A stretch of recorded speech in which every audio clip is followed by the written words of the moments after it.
Bonjour tout le monde, bienvenue au monde de Julien. Aujourd'hui, nous allons parler au sujet des cloportes. L'animal le plus commun que je trouve sous les bûches et les roches est le cloporte. Je suis toujours content de les trouver, car ils sont tellement mignons et fascinants.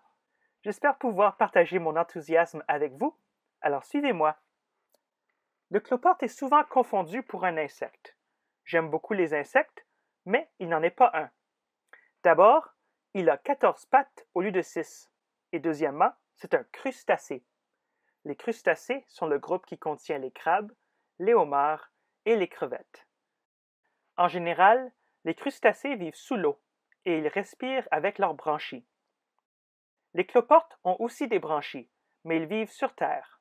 Alors, ils doivent rester dans des endroits humides. Ils ne sont pas les seuls crustacés qui vivent sur terre.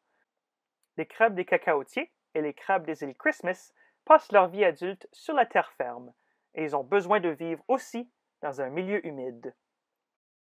Les crustacés sont très diversifiés et contiennent plusieurs groupes. Les cloportes font partie de l'ordre des isopodes, qui contient environ 10 000 espèces. Certains peuvent mesurer 40 cm de long, et d'autres sont des parasites qui remplacent la langue des poissons. Ces crustacés ont un corps segmenté, capable de s'enrouler en boule. Cela fait penser au trilobite, un des plus anciens animaux qui est disparu un peu avant l'âge des dinosaures. Par contre, les isopodes ne sont pas les descendants des trilobites. On appelle ce phénomène l'évolution convergente, quand plusieurs êtres vivants développent des traits similaires indépendamment l'un de l'autre. La larve des lucioles, par exemple, partage aussi cette adaptation. Les isopodes peuvent avoir divers modes de vie, mais les cloportes sont pour la plupart des détritivores végétariens. Ils sont très utiles pour la forêt car ils décomposent les plantes mortes et recyclent leurs nutriments. Les cloportes peuvent aussi résister à la pollution causée par les métaux lourds en les accumulant dans leurs intestins.